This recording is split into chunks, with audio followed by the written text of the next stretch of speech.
talk about the dynasties of ancient India.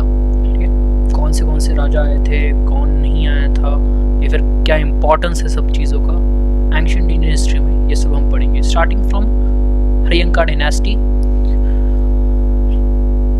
Bimbisara was the founder who expanded the Magadha kingdom by annexing Anga and entering into the matrimonial alliances with Kosala and Vaishali. He was contemporary of Buddha, capital Rajgir and गिरिव्रजा, जिसे गिरिव्रजा भी कहते हैं. Bimbisara founder थे Haryanka dynasty के. उन्होंने जो है Magadh kingdom जो है, हम जब पहले जो महाजनपदा देखे हैं उसमें मगधा जो है, मगधा का किंगडम है, उससे एनेक्स किया. ठीक है, मगधा किंगडम बाय एनेक्सिंग अंगा को एनेक्स करके मगधा बनाया था. और एन एंटरिंग इनटू मैट्रिमोनियल, उन्होंने मैट्रिमोनियल अलायंसेस बनाए. मैट्रिमोनियल अलायंस मतलब क्या है कि आप जो है किसी प्रिंस से शादी कर लेते हो और आप उनसे अलायंस बनाते हो, इसे कहते हैं मैट्रिमोनियल अलायंसेस विद कोसला. उन्होंने कोसला के साथ मैट्रिमोनियल अलायंसेस बनाए और वैशाली के साथ भी सेम किया. He was a contemporary of Buddha and his capital was Rajgir. Next after Bimbisara, next in life was Ajatashatru. आपको ये याद रखने की बहुत ही सिंपल टेक्निक है कि आपको ये जो है एक ट्री डायग्राम बनाना है इसका. ठीक है, जैसे कि आपको लिखा बिम्बिसारा, उसके नीचे डायरेक्टली आप लिखोगे अजातशत्रु, उसके बाद नेक्स्ट है उदयन. ऐसे आप नाम अगर लिखते हो तो याद करते हो तो बहुत ज़्यादा ईजी पड़ जाता है आपको. Ajatashatru came to power by killing his father. इन्होंने बिम्बिसारा को जो है मार दिया और ये थ्रोन पे आए थे. एनेक्स्ड वैशाली को एनेक्स किया, जो मैट्रिमोनियल अलायंस था. ठीक है, जब एनेक्स होता है तो वो ब्रेक हो जाता है, तो इन्होंने एनेक्स किया वैशाली, कोसला एंड लिच्छवी किंगडम को. Next in the line came Udayan founded the new capital that is Pataliputra. After Ajatashatru the new person Udayan comes, he finds the capital, the new capital Patliputra that is in the Bihar right now. Next is the Shishunaga dynasty founded by the Shishunaga, Kalaushika or Kakavarine of his dynasty. Okay. The first it was founded by Shishunaga, Kalaushika और Kakavarine of this dynasty convened the second Buddhist council. जो हमने देखा था Buddhist councils पहले lecture में, तो Buddhist council जो है वो सेकंड वाली वो कालाशुका ने मतलब भरवाई थी. उसके बाद their greatest achievement was the destruction of Avanti. This Shishunaga dynasty, their greatest achievement, उनकी अचीवमेंट थी कि उन्होंने डिस्ट्रक्शन किया अवंती का. Next on the line is the Nanda dynasty, considered the non Kshatriyan dynasty. ये नॉन क्षत्रियन डायनेस्टी कंसिडर की जाती है. Found by Mahapadmananda. Alexander attack during Dhanananda's reign. Cyrus was the first foreign invader of India. ठीक, ये जब बस स्टैटिक आपको ये याद रखना है, Cyrus was the first foreign invader of India, और अलेक्जेंडर जो है उन्होंने धनानंदा के रीन में जो है आपने अटैक किया था.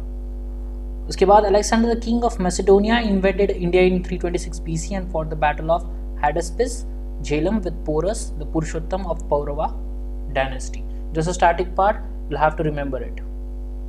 Next on the line is the Mauryan dynasty. This dynasty is very important, बहुत ज़्यादा important है. Important rulers of the Mauryan dynasty are first in the line is Chandragupta Maurya 321 to 298 BC. आपको जो है टाइमलाइन याद रखने की जरूरत नहीं है, सिर्फ एजुकेशनल पर्पस के लिए दिया गया है. Chandragupta Maurya the first ruler who overthrew the Nanda dynasty with the help of Chanakya. जो नंदा डायनेस्टी थी उसके बाद नेक्स्ट जो है वो आती है मौर्यन डिनास्टी. नंदा डायनेस्टी को ओवरथ्रो कर दिया चंद्रगुप्त मौर्य ने with the help of Chanakya. ठीक है, ये आपको बेसिकली सबको ही पता होगा, ये मतलब बचपन में ही आपको सिखाया गया था. He has been called the Sandrocottus by Greek scholars. जो है चंद्रगुप्त मौर्य, इनको सैंड्रकोटस कहा गया है बाय ग्रीक स्कॉलर्स. ये स्टैटिक जीके के लिए इंपॉर्टेंट है, आपको ये याद रखने की जरूरत है क्योंकि ये क्वेश्चन जो है वो पूछा जा सकता है. उसके बाद Chandragupta defeated the Seleucus Nicator, the general of Alexander, who later sent Megasthenes, the author of Indica, to Chandragupta's court. Chandragupta also defeated, उन्होंने डिफीट किया था सिलसिस निकेटर को, जो जनरल रहे हैं अलेक्जेंडर के, जिन्होंने फिर बाद में मेगास्थनीज को भेजा था इनके कोर्ट में. द मेगास्थनीज जो जाने जाते हैं द ऑथर ऑफ इंडिका इस बुक के. Next Chandragupta's his mother was a Mura a Shudra women in Nanda's court.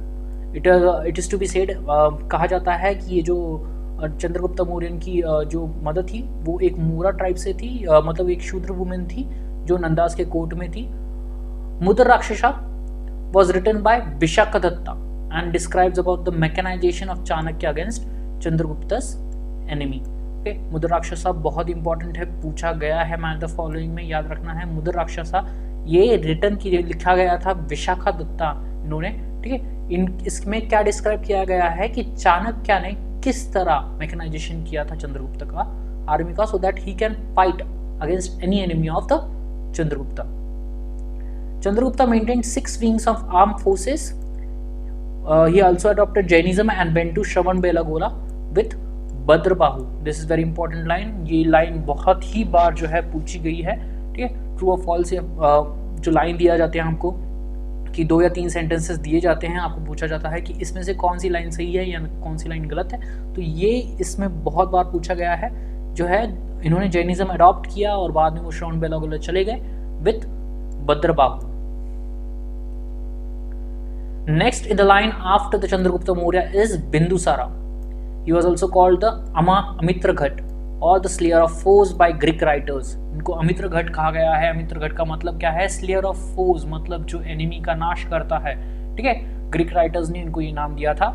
Greek ambassador Dimachus visited his court, said to conquer the land between the 2 seas, the Arabian Sea and Bay of Bengal. ठीक है।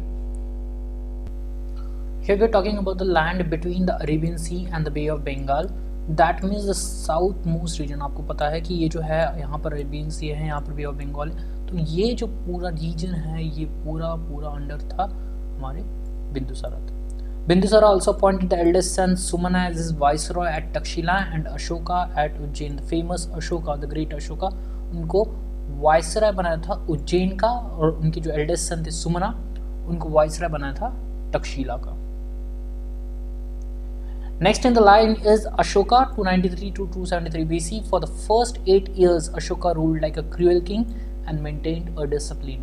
It is said that in first 8 years, Ashoka ruled like a cruel king. Cruel king थे पहले 8 साल, उस discipline maintain किया। He was also called a Devnampriya, the dear to gods in some of his inscriptions. The name Ashoka occurs only in copies of Minor Rock Edict 1. इनको देवनामप्रिय नाम से भी जाना जाता था, जिसको मतलब है डियर टू गॉड्स, गॉड्स का प्यारा। बहुत से इंस्क्रिप्शन हैं जहाँ पर ये लिखा हुआ है। अशोका जो है वो सिर्फ एक माइनर एडिक रॉक एडिक्ट है, वहाँ पर जो है यहाँ पर मिला है कि अशोका नाम भी इनका था। The 3 languages where used for the Ashokan inscription, that is Prakrit, Greek and Aramaic. ये 3 लैंग्वेजेस यूज हुई हैं इनकी इंस्क्रिप्शन में, लिखा गया है इन 3 लैंग्वेजेस में इनके बारे में। प्राकृत है, ग्रीक है और अरामिक है। Next is the most of the Ashokan edicts were written in Brahmi scripts. जो एडिक्ट्स हैं वो ब्राह्मी स्क्रिप्ट्स में लिखे जाते थे। It was James Prinsep who deciphered first the Brahmi script of Ashokan edicts in AD 1837। Brahmi script जो है उनको डिसाफर किया था जेम्स प्रिंसेप। बहुत ही इंपॉर्टेंट पॉइंट है, बहुत ही इंपॉर्टेंट है स्टैटिक जीके के पॉइंट ऑफ व्यू से, आपको ये बात पता होनी चाहिए for the exam. Ashoka was the first king to maintain direct contact with people through inscriptions. Inscriptions से उन्होंने direct contact maintain किया. He was the first king to do so. Kalinga War 261 BC maintained in the 13 major rock edict converted Ashoka to Buddhism under Upagupta. Kalinga War जो है वो mention किया गया है 30th major rock edict में, और इसी में लिखा गया है कि अशोका जो है उन्होंने बुद्धिज्म में कन्वर्ट कर लिया अंडर उपगुप्ता। ये इंपॉर्टेंट वर्ड है, ये इंपॉर्टेंट पर्सन है जिन्होंने अशोका को बुद्धिज्म में कन्वर्ट किया। Sanchi stupa was build by Ashoka. Sanchi stupa जो है हमारे इंडिया में, उसको अशोका ने बिल्ड किया था। Last Mauryan king Brihadratha was killed by Pushyamitra Shunga in 185 BC who established the Shunga dynasty. जो लास्ट मौर्यन किंग थे बृहद्रथा, उनको मार दिया गया था। पुष्यमित्र शुंगा जो उनके मंत्री थे, और उन्होंने जो पुष्यमित्र शुंगा हैं उन्होंने शुंगा डायनेस्टी की शुरुआत की थी। ठीक है, कुछ पॉइंट्स हैं अभी भी मौर्यास के, वो देख लेते हैं। The punch mark coins carrying the symbol of the peacock and the hill and the crescent framed the imperial currency of Mauryas. The punch mark coins थे and the symbol of peacock and hill and crescent जो थे वो imperial currency थी मौर्याज की। Next, the Mauryan artisan started the practice of carving caves of monks to live in. Barabar caves near Gaya is earliest example of such caves. जो मौर्य के artisans थे उन्होंने practice की कि कार्विंग ऑफ केव्स किसके लिए, मॉन्क्स के लिए। जो मॉन्क्स थे उनके लिए, जो बुद्धिस्ट मॉन्क्स थे उनके लिए इन्होंने केव्स कार्व करना शुरू कर दिया। बारबरा केव्स इसी का एग्जाम्पल है गया में, ठीक है, गया के नज़दीक वो अर्लीस्ट एग्जाम्पल है ऐसे केव जो मॉडर्न आर्टिसंस ने बनाया था। Next is ring wells for domestic use of water appeared first under the Mauryas. Ring well जो है वो डोमेस्टिक यूज ऑफ वाटर के लिए फर्स्ट टाइम जो है यूज होने लगे under Mauryas. Next is Sri Lanka is called तम्रपानी in Ashokan inscription. Sri Lanka जो है उन्हें तम्रपानी कहते थे अशोकन इंस्क्रिप्शन में। Next is the Indo Greeks. The most famous king among the Indo Greeks was मेनंदर। आपको ये याद रखना पड़ेगा, इस व्यक्ति का नाम मेनंदर जो है वो सबसे ज्यादा फेमस किंग थे इंडो ग्रीक्स के, 165 to 145 BC, also called as the Milinda. His capital was Sakala, the modern Sialkot in the Punjab. He converted to Buddhism by Nagasena as per the Milinda-Panoho, a Pali text. Milinda-Panoho बहुत बार एक question पूछा गया है कि Milinda-Panoho किसके ऊपर है। It was based on the famous king, Indo-Greek king, the Menander, also known as Milinda. He was converted to Buddhism by Nagasena. Nagasena ये भी पूछा गया है एक बार कि जो है इनको बुद्धिज्म में किसने कन्वर्ट किया था, तो नागासेना ने कन्वर्ट किया था एज पर मिलिंद-पन्हो। मिलिंद-पन्हो बहुत इंपॉर्टेंट बुक है एग्जाम पॉइंट ऑफ व्यू से। आपको ये बुक याद ही रखनी पड़ेगी कि ये बुक मिलिंदा पे बेस्ड है। और यहाँ पर क्या इस मिलिंद-पन्हो में क्या है कि बुद्धिज्म में कन्वर्ट किया है मेनंदर को bye नागासेना। The Greeks are the first to issue coins attributed to the king and also the first to issue gold coins in India. Introduced Hellenistic art. ठीक है, तो ग्रीक्स जो थे वो फर्स्ट थे टू इशू कॉइन्स जहाँ पर attributable to the king मतलब जहाँ पर किंग के फोटोज वगैरह लगते थे या फिर किंग के इंस्क्रिप्शन होते थे। They were also the first person, ठीक है, the first people who used to issue a gold coins. First times Greeks ने गोल्ड कॉइन्स इशू किए इंडिया में। ये बहुत ज़्यादा इंपॉर्टेंट लाइन है और ये लाइन पूछी गई है आपकी हर अल्टरनेट एग्जाम में, ठीक है। Also they introduce the Hellenistic art. Hellenistic art मतलब क्या है? हेलेनिस्टिक आर्ट एक ग्रीक फॉर्म ऑफ आर्ट है जो वहाँ पर ग्रीक में डेवलप हुआ था। उन्होंने ये यहाँ पे इंडिया पे इंट्रोड्यूस किया। Next is the Shakas. The most famous rulers were Rudraman one. ये क्वेश्चन पूछा गया है रुद्रमन के बारे में। Who repaired the Sudarshana lake in Kathiawar region. Exact line पूछी है कि which ruler was repaired the Sudarshan lake in Kathiawar region. It was Rudraman one. Issued first ever inscription in chaste Sanskrit. ठीक है, this was the first person, उन्होंने इशू किया था first ever inscription जो संस्कृत में था, जिसे कहते हैं Junagadh inscription, the Rudraman one. He defeated the Satavahanas twice. Vikramaditya, the king of Ujjain, was the only one who defeated the Shakas. To commemorate the victory, he started the Vikram Samvat in 57 BC. Vikramaditya जो हैं king of Ujjain, उन्होंने defeat किया था शकास को और इस victory को कमोरेट करने के लिए उन्होंने क्या किया है, विक्रम संवत जो है, ठीक है, न्यू ईयर जो है अपने स्टार्ट किए हैं विक्रम संवत, वो स्टार्ट किया था उन्होंने 57 BC में। The Parthian, the most famous king was Gondophernes in whose ring Saint Thomas visited India to propagate Christianity. Parthian जो है मोस्ट फेमस किंग था, मोस्ट फेमस किंग पार्थियंस का जो था वो है गोंडोफर्नेस, ठीक है। उनके ही रिंग में कौन है, सेंट थॉमस जो है वो इंडिया में आए थे to propagate Christianity. Next are the questions. The favourite question जो है यहाँ पर बनते हैं यूपीएससी के, जो फेवरेट मतलब जो बनाते हैं क्वेश्चन पेपर, उनका क्वेश्चंस जो है वो बहुत ज़्यादा फेवरेट पार्ट है। यहाँ से जो क्वेश्चन फिक्स आता है एंशिएंट हिस्ट्री में से, हर एग्जाम में आता है। Also called as the Yuezhi और Tocharians were nomadic people from the steppes, ठीक है, ये इनको येचू और तोचेरियंस भी कहा जाता था। ये स्टेपीज के लोग थे। Kanishka was the greatest of the Kushanas who started the Saka era in AD 78, ठीक है, ये आप सबसे फेमस एरा है सका एरा, ये स्टार्ट किया था कनिष्का ने इन AD 78। Questions: with the first rulers to issue gold coins on a wild scale, known for metallic purity. इन्होंने गोल्ड कॉइन्स लार्ज स्केल पे, वाइड स्केल पे जो है इशू किए। पर फर्स्ट कौन थे? Greeks are the first people जो है उन्होंने गोल्ड कॉइन्स इशू किए थे इंडिया में। ये याद रखना है आपको। बहुत लोग जो है यहाँ पर कंफ्यूज होता है कुशनाज में और ग्रीक्स में।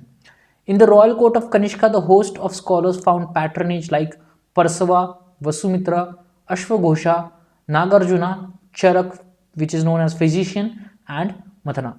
ठीक है, ये सभी जो हैं ये बहुत ही बड़े बड़े स्कॉलर्स हैं हिस्ट्री में के। तो इन सबको पैट्रनेज किसने दी थी? कनिष्का ने। यह आपको याद रखने की ज़रूरत है। आपको क्वेश्चन पूछा जा सकता है कि कौन से इसमें से थे या फिर कौन से इसमें से नहीं थे। आपको नाम याद रखना है, परसवा, वसुमित्रा, अश्वघोषा, Nagarjuna, Charak and Mathura. Next in the line is Shunga dynasty, 185 to 73 BC. The Shunga dynasty was established by Pushyamitra Shunga, who killed last Mauryan king Brihadrata. ये हमने देखा था, ये उनके मंत्री थे पुष्यमित्र शुंगा। उन्होंने लास्ट किंग जो थे बृहद्रथ, उनकी हत्या कर दी थी और वो खुद उन्होंने शुंगा डायनेस्टी की शुरुआत की थी। The they were basically Brahmans. This period saw the revival of Bhagavatism. ठीक है, ये जो था ये पीरियड था, दे वर बेसिकली ब्राह्मण्स और उन्होंने भगवतिज्म का जो है वो रिवाइवल किया। भगवतिज्म मतलब जो है हमारी हिंदू परंपरा के अनुसार जो है कृष्ण भगवान की जो पूजा होती है, ठीक है, तो उसको भगवतिज्म को इन्होंने स्टार्ट किया था। Patanjali wrote Mahabhashya at this time in arts. The Brihad stupa is the most famous monument of Shunga period. ठीक है, जो पतंजलि जो है उन्होंने महाभाष्य इस वक्त लिखा था शुंगा डायनेस्टी के टाइम पे ही, और बृहद स्तूपा भी जो है वो फेमस मॉन्यूमेंट है शुंगा पीरियड का। Next is the Kanva dynasty 73 to 28 BC। In 73 BC Devabhuti the last ruler of Shunga dynasty was murdered by his minister Vasudeva. ठीक है, कन्वा डायनेस्टी कैसे शुरू हुई? इन देवभूति जो थे last ruler of Shunga dynasty, वैसे ही हुआ कि उनके मिनिस्टर ने उनको मार दिया जिनका नाम था वसुदेवा, और उन्होंने स्टार्ट की Kanva dynasty. Okay, Kanva dynasty start की। Who usurped the throne and founded the Kanva dynasty, which was later replaced by Satavahanas. ये भी ज़्यादा देर तक नहीं रहे और इनके बाद जो है नेक्स्ट इन द लाइन जो आए थे उनका नाम है सतवाहनास। सतवाहनास देख लेते हैं। सतवाहनास और आंध्रास, ठीक है, इनको आंध्रास भी कहा गया है। Simuka 60 to 37 BC was the founder of Satavahana dynasty। आपको याद रखना है, ये नाम एग्जाम में पूछा गया है। Satavahanas were finally succeeded by the Ishkavus in 83rd centuries। इनको सक्सीड किया था इश्कावुज ने। Under the Satavahanas, many chaityas, worship halls and viharas, monasteries were cut out from rock mainly in northwest Deccan और Maharashtra. The famous examples are Nashik, Kanheri and Karle. ठीक है, ये जो है यहाँ के जो केव्स हैं, ये रॉक कट केव्स, ये सभी जो है सतवाहनास के टाइम पे थे। एक टाइम पे जो थे पूरा नॉर्थ वेस्ट डेक्कन मतलब महाराष्ट्र हो या फिर कर्नाटका के इलाका हो, वो पूरी तरह से सतवाहनास के अंडर होता था। Next is the official language of the Satavahanas was Prakrit. The Satavahana issued coins of lead mainly copper, bronze and potin. Gautamiputra Satakarni was the famous king. ठीक है, यहाँ पर जो है इन्होंने कहीं भी गोल्ड का मेंशन नहीं किया है, इन्होंने इशू किए हैं कॉइन लिड के। ठीक है, मेनली लिड के थे, कॉपर के थे, ब्रॉन्ज के थे और पॉटीन के थे। तो फिर गौतमपुत्र सतकर्णी, आपने नाम सुना होगा, मूवी भी बनी है इस गौतमपुत्र सतकर्णी जी पे। ठीक है, तो ये जो थे बहुत ही ज्यादा फेमस किंग थे सतवाहना डायनेस्टी के। Next in the line is the Cholas.